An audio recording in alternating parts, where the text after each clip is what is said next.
Guys, this is Yash Saxena, your shadow consultant to help you with robotics process automation consulting. In last video, we talked about RPA tools. We understood how exactly RPA tools you should apply in your respective industrial scenario. We also talked about comparison between different tools. We understood Blue Prism, we understood UiPath, we understood automation anywhere. So now we know about technology. We know about what tool can be a best fit for your problem or for your process. Now, let's understand how exactly are we going to have a proper project management across your RPA program. So guys, this is very critical thing. Again, reiterating, I have seen many projects going towards total failure just because of bad project management. And many projects I have seen reaping out a great success with having a proper project management around it. So yes, this is going to be a critical thing, but you don't have to get confused about it, because there are many questions which people say, what project management methodology shall we go for? Shall we go for a simple DMAC approach? Or shall we go for a simple PMP approach? Or can we have a Prince2 methodology? Or can we have a ITIL framework? What kind of methodology shall we go for? So we don't have to get confused with it. RPA program follow a very normal approach. You can do it with a simple PDCA cycle, which talk about plan, do, check, act. Simple. But for your convenience, for the sake of simplification, we are going to talk about a simple project management methodology which would emphasize on your planning your project, your initiating a project, your execution of a project, and then controlling the complete program management around it.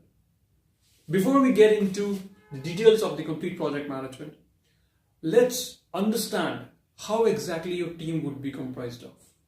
What people would you need in your team?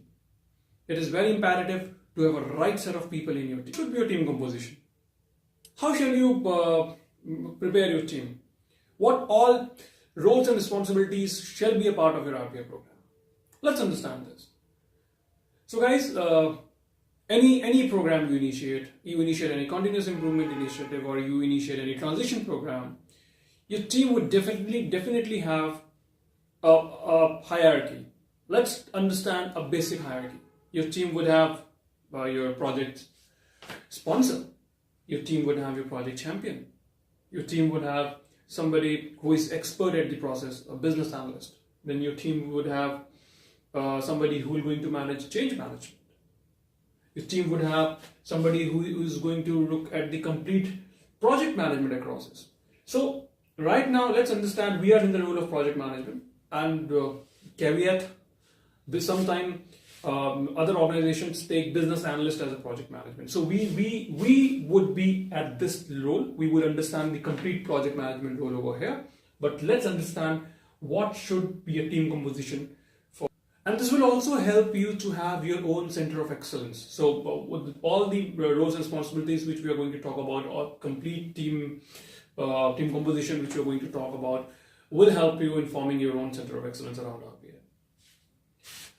Then we would have someone who is going to supervise your RPA program, and then we would have somebody who is going to look after your RPA maintenance and support, which is required, because once you implement RPA program, there can be changes, or there would be breakdown in your RPA program, which your support team will be going to help you with. Okay, let's begin.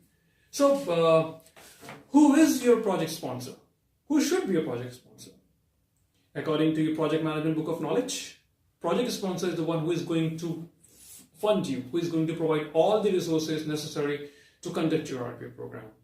He could be your operational leader, or he could be your business leader, or he could be a head of any operations, or he could be somebody director of your operations. So yes, specifically, he should be someone from operations who want to have a kind of improvement in his area of expertise or in his area of processes. Then who is project champion? So we don't have to get confused with any terminology over here, because sometimes even project management book of knowledge would not specify a great details for project champion. So project champion would be one who should be aware of what exactly is happening with your process. So for example, a project champion could be a CEO of an organization, project champion could be a leader of that particular business for an outsourcing company who is sitting somewhere in another country, who just want to have something improved in this process, and giving the responsibility to the senior manager of that particular team as a project sponsor. So project champion would be the one who would be directly affected with the efficiency of that particular project. Then let's understand then who would be your project manager. Now, a project manager would be a guy who would be owning various sets of responsibilities on his shoulder. A project management would have a skill set of PMP, he would have a skill set of Six Sigma, he would have a skill set of people management, he would have a skill set of change management. So project manager is the one who is going to interact each and every member of your team. He's keeping all of your team member involved on one desk. He would be the one who would be communicating between various stakeholders. He would be looking at the various milestones of the project. He would be looking at the progress. He would be managing the risk of your project. Then he would be doing the complete control mechanism on your project. So let's assume that we or you as a project manager for this project, and from that frame of reference, we are going to discuss about complete RPA program. Now, who would be our RPA change manager, and why do we even need it? Now, let's assume that your process would have certain change after 5 years or 2 years. We need someone proactively looking at those changes right now. Because a change manager would be one who would be working at the emotional and operational umbrella. So, if your team knows that there is a complete change of technology and probably there wouldn't be any manual work, all the work is going to be automated, they might fear that they are going to lose a job, which probably would not be scenario because RPA creates a job rather than taking it away. So change manager would be one who would be setting things in a comfort zone for these people, would probably plan a complete program before initiating an RPA program, would provide a kind of a comfort zone for that people so that they can take the technologies in an easy way. So change manager would be looking at the 80% of his work would be towards the handling the emotional aspect of people who are going to get the effect of that change immediately after the implementation of program, and 20% would be in terms of proactively looking at what are the other changes which is planned in the process down the line in some years, so that though your RPA program and your technical or your application changes would not have a common intersect at one point. So that's the responsibility of your change manager. You will have your RPA developer. Now we know we would have someone who is going to develop RPA. He would have some sound knowledge on some technologies, and it would depend mostly on the kind of tool you're going to deploy. As I told you in my last video, that every tool has its own core technology. So depending upon the tool, you would choose that particular person. So is the skill set more on the technology part rather than people or managerial part? Then RPA solution architect. RPA solution architect would have a complete solution or a complete deployment plan in his mind from the start of the program till the end of the program. He is the one who is going to guide the RPA developer how exactly you should approach at the development of a program. He is the one who would have the look at the various workflows of a process. He would work on each and every layer of your application, would understand the complete theme around the application, would understand the various connectors which are going to use in your development tool, would identify those connectors, would help in preparing a solution design document, which is again a very key deliverable in your RPA program. That solution design document would also have inputs from operations. So RPA solution architect would sit with operations, would prepare a solution design document, and help the solution design document with your RPA developer and guide him into the complete development of the complete solution on the particular identified process. So he is a very key and important person on your RPA program. Now we also have RPA supervisor over here, but probably a project manager can also be RPA supervisor.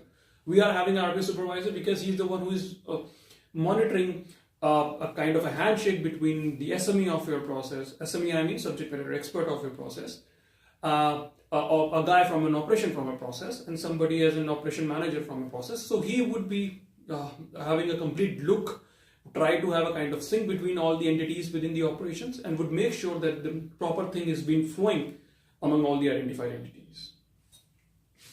Now we would have someone from RPA service support.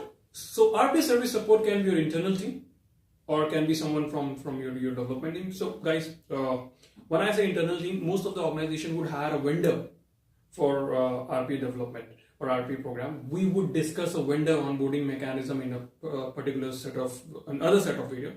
Right now, let's assume that we have the internal service support team. So you could have your own set of people or a particular person who will dedicatedly be working on giving a proper support on your RPA program. So it is very important to understand the roles and responsibilities of each team member for your RPA program, and these team members would have their own sign-offs when you would move into RACI. RACI, you're responsible, accountable, consulted, and informed, is a heart of RPA program. If you're not having a proper RACI, make it. Otherwise, your RPA program would get into a different direction and probably you're not going to achieve what you want. Make sure you onboard everyone. Make sure that you have the proper team composition. Make sure roles and responsibilities are defined for your team. Make sure you have proper RACI signed off by each and every team member of your RPA program. So, we will discuss RACI in details in a separate video, but I'll suggest before initiating your RPA program, get the RACI implemented, get the RACI signed off by each and every stakeholders. So this is a part of your initiation itself, or else I call it as a penultimate initiation, one step before initiating, because the moment you're initiating a program, you understand that initiation would come after. First, you would have a complete business case from your organization, and then probably the RPA would be one of the initiative which your business organization wants you to run. So at that moment, define